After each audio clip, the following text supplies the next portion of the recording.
kalau sampai ngaji kitab tasawuf, itu bab bakhil itu tidak ada. Menurut kitab tasawuf, medit itu tidak ada, kikir itu tidak ada. Yang ada itu tomak. Tomak itu berharap dikasih orang lain. Sampai pernah enggak bilang kalau artis-artis di Jakarta kikir? Tidak pernah kan? Karena kamu tidak pernah ingin diberi. Tapi kalau kamu punya pacar karena kenal tidak pernah ditraktir, oh pacar saya kikir. Karena kamu ingin diberi. Pernah enggak kamu hukumi orang lain kikir? Yang enggak kenal. Padahal tidak pernah memberi kamu. Apa kak? Karena kamu tidak pernah ini. Coba sekarang kamu saya tanya, ini latihan cerdas.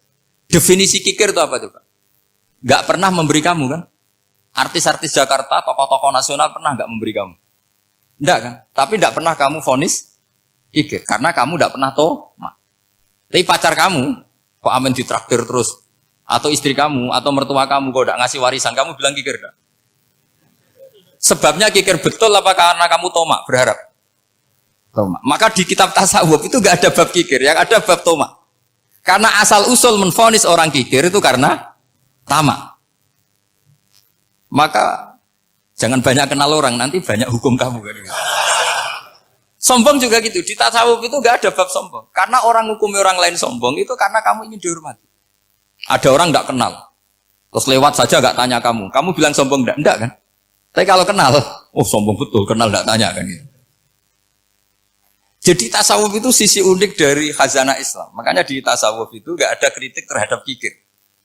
Ya tentu kikir itu buruk, pasti ya kikir itu buruk. Tapi enggak perlu dikritik. Jangan-jangan yang salah kamu. Mau kenal Pak On di PPAI terus ingin jadi sekretarisnya. Terus ingin kenal Pak Jokowi ingin jadi menterinya. Nanti kenal rektor ingin jadi pegawainya. Ketika enggak diturutin bilang Pak Rektor kikir. Tapi orang lain ya kak pernah berharap. Mungkin enggak menvonis Pak Rektor atau Pak On ini kikir, enggak kan? Berarti vonis kikir itu status orang itu apa enggak kesampaian niat kamu?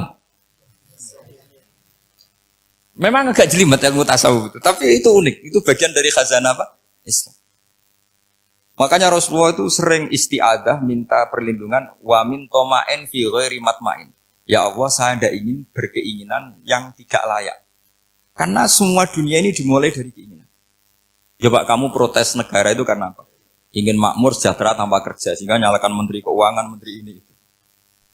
Makanya kalau guyonannya ulama tasawuf begini, tak beri bocoran, guyonannya orang tasawuf. Begini guyonannya. Anta lam tajid min nafsika kullama turid, fa kaifa turidu min ghairika kullama turid. Kamu yang punya keinginan saja tidak bisa memenuhi apa yang kamu inginkan. Kenapa keinginan itu kamu timpakan ke orang lain untuk memenuhi kamu? Wong kamu yang punya keinginan saja tidak bisa mewujudkan. Kenapa keinginan Anda kamu timpakan, bebankan orang lain untuk memenuhi keinginan Anda? Misalnya kamu, Gus saya ini goblok, tolong pinterkan. Wong kamu yang ini saja tidak bisa. Kok menyuruh saya? Jadi kalau tiap tasawuf itu unik. Seperti kamu mencintai istri tulen, itu ingin kan dicintai istri tulen. Kamu sendiri kan nggak bisa cinta tulen, masih pelengahan sana sini. Kamu pacaran, ingin pacar kamu setia. Ternyata kamu bikin sekian alternatif. Kalau putus ini punya ini, putus ini. Tapi kamu ingin ini setia, kan gak fair. Makanya guyonanya orang tasawuf itu, anta lam tajid min nafsika kullama turid, fa kaifa turidu min ghairika kullama turid. Gampang tuh apalane, pokoknya ratrit gitu aja gampang. Jadi kamu yang punya keinginan saja tidak bisa memenuhi.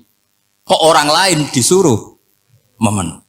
Sehingga orang tasawuf itu malu betul. Misalnya saya kok ingin Pak On takdim sama saya itu kurang penggawean. Kalau saya ingin ditakdimi saya menakdimi diri saya sendiri. Makanya berbahagialah orang yang ngilu terus saya ganteng sendiri ya Allah. Saya kaya sendiri. Menunggu orang lain bilang kamu kaya itu repot. Menunggu orang lain bilang kamu hebat itu, ya sudah bilang aja ya Allah saya hebat, ya Allah saya ganteng, ya Allah saya cantik. Daripada menunggu orang lain bilang apa? Cantik. Jadi ilmu tasawuf itu unik. Jadi kalau fikih itu yang dikritik itu kikir. Kalau tasawuf enggak tomak. Karena orang yang kamu vonis kikir itu jangan-jangan tidak kikir tapi mementingkan yang lebih penting. Misalnya ada teman yang tidak pernah nakdir kamu, ternyata punya ibu sakit, uangnya dianggarkan untuk ibunya yang sakit atau anaknya sekolah atau keluarganya masih butuh biaya, ya, sehingga sama teman dia kikir. Hakikatnya kikir apa mementingkan yang penting? Tapi kamu karena enggak pernah ditraktir menvonis kikir. Nah, ini pelajaran. Jadi makanya yang dianteni ilmu tasawuf itu tomak, tamak tadi kalau dalam bahasa Indonesia, bukan kikir. Karena vonis kikir itu akan disematkan orang yang tidak kesampaian hajatnya. Pokoknya bapak saya itu, keluarga kiai itu ajarannya itu, yang penting jangan berharap dari orang lain. Ini Pak On saksinya, saya dulu benahin terjemah itu nggak pernah ingin diperlakukan seperti ini. Yang ngaji aja. Karena pikirannya keluarga kiai itu sederhana. Kalau ngamal ya ngamal saja. Ngamal itu heroik. Makanya buyut-buyut kita semua ini kan pahlawan semua. Membela negara Indonesia jadi merdeka. Ya nggak pernah kebayang jadi presiden, menteri. Tapi sekarang nggak, ngamal sedikit saja harus jadi menteri. Jadi ini bahaya kalau dalam kelangsungan bernegara. Karena orang biasa transaksional. Awal negara ini dibangun berdasar heroik, bukan berdasar apa? Transaksional. Tapi sekarang orang akan membiasakan itu. Apa-apa itu transaksional. Ini tidak bagus untuk kelangsungan bernegara. Apalagi kelangsungan beragama. Sehingga seperti saya ini masih punya desa-desa binaan di Sragen, di pedalaman Papua sekalipun. Saya punya santri banyak di Papua. Itu kalau cerita itu unik-unik. Itu mau Jumatan, itu enggak ada orang 40. Sudah datang setengah 12. Itu datangnya 3 jam. Di situ mau ketemu santri 3. Semua, karena ya akhirnya mereka tanya gini, Pak. Pertanyaannya itu lucu. Gus, boleh enggak Jumatan orang 3? Secara fikih Syafi'i kan harus orang 4. Kemudian mereka tak bilang buat sholat duhur saja. Mereka enggak mau. Wong Jumat kok duhur. Harinya kan Jumat, masa sholatnya? Sehingga kita yang jadi kiai akhirnya nyari fikul madzhabil arba. Nyari fikih madzhab 4. Ternyata Imam Malik membolehkan orang 6. Ada yang bilang 12. Yang penting keceluk jamun. Jamun itu kelompok. Kalau 3 kan belum keceluk apa? Belum disebut apa? Kelompok. Ini penting saya utarakan supaya kita berjuang itu bukan karena CV seperti ini kayak di Ulil Albab, masjidnya keren, kampus swasta tertua, terus termasuk nomor 1, 2 di Indonesia. Oke, kita syukur dengan kebesaran UI. Tapi yang namanya dakwah itu menjadikan orang tidak tahu menjadi tahu, termasuk kepada desa-desa tertinggi. Sama. Yang namanya menteri itu pembantu presiden untuk memenuhi kebutuhan rakyat banyak. Sekarang misalnya menteri pertaniannya itu hebat, cerdas, tapi petani nggak mau nandur padi, mau apa itu? Coba yang membantu ketahanan pangan itu para petani mau nanam padi apa karena menteri pertanian?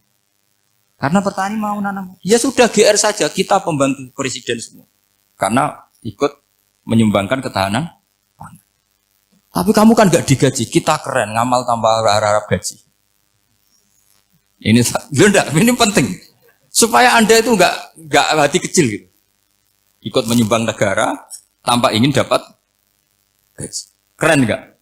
Nah itu nubuah. Apa? Nubuah. Orang Ansor itu seperti itu. Sehingga ketika Rasulullah wafat dan ada kompetisi kepemimpinan, itu orang Ansor gak ikut. Sudah kita makmum saja, silahkan dibagi di saking baiknya orang Ansor. Nah, makanya saya ulang lagi ya. Kecerdasan nubuah ini yang gak difahami orang Khawarij. Orang Khawarij cara berpikir yang kerja banyak harus dapat banyak. Sementara kecerdasan nubuah enggak. Yang biasa memberi terus memberi saja biar derajatnya tetap al-yadul ulya